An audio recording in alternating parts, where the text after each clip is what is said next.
first ever strike action by the Academic Staff Union of Universities, ASUU, in Nigeria took place in 1988, 10 years after the union was formed. Ever since, strike actions in tertiary institutions have become an annual reoccurrence, as recently university students in the FCT and Nigeria at large were out of school for over 8 months.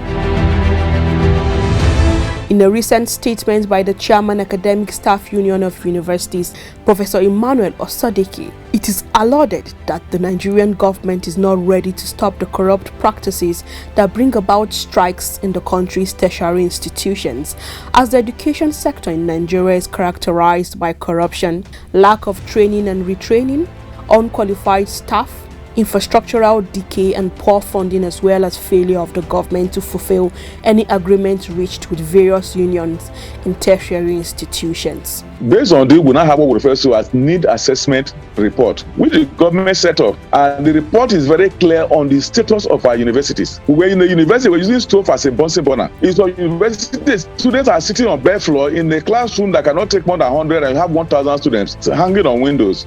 But laboratories are not just there. Those that are there, no equipment. That's why the quality of our graduates we are turning out is horrible. And that's why we are on this struggle. Let's have graduates that you can compare to anyone in the world. And what is the side effect? I can assure you, my dear, that in the 70s, 80s, and early 60s, no building was collapsing in Nigeria. But today, there is no day a building does not collapse because of the poor degree of people we are turning out. And those who come out, because they have godfathers, they get good job that regulates these people. And if you don't have the proper training, how do you regulate? And today you are seeing building collapsing.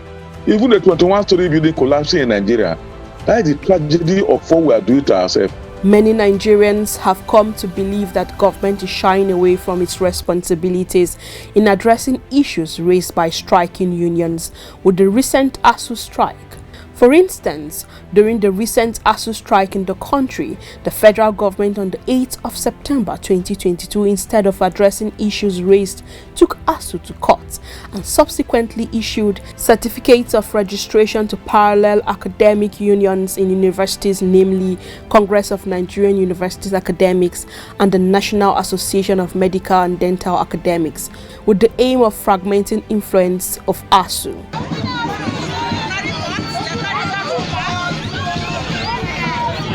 The consequences of these strike actions on student and university calendar as well as programs are enormous. At the University of Abuja, a public university located in the epicenter of the nation's capital, the recent ASUU strike affected the students gravely as they were subjected to conditions that are pitiable, with the academic programs disrupted, resulting in undeserved extension of study years. The academic staff, on the other hand, are not left out of the negative effects of the strike, as they faced incalculable damages to their finances, mental health, and family life. Sylvester Onoja, a renowned retired lecturer who spoke to AD4 TV radio, said the political will by government was not there, and also ASUU were not being patriotic, thus leaving untold hardship on lecturers and students, apart from the fact that some lecturers have alternative means of livelihood. He added that education has been heavily politicized. The problem in Nigeria is that there's no legitimacy in education. In politics, legitimacy means that the right people are ruling and they are ruling rightly. In education, legitimacy means that the right people are administering education, the right people are teaching, and the right people are learning. In our own situation today, the right people are not administering education, the right people are not teaching, and the right people are not learning. And this is across board.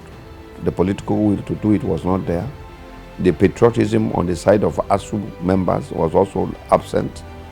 And the reaction of students were that the right people who are not eager to learn have not done anything to make sure that government and ASUU go back to classes. So that's how I see it. Education has been heavily politicized. Despite all this, however, both the lecturers and students were hopeful that someday and sooner the issue of ASUU strike will become history.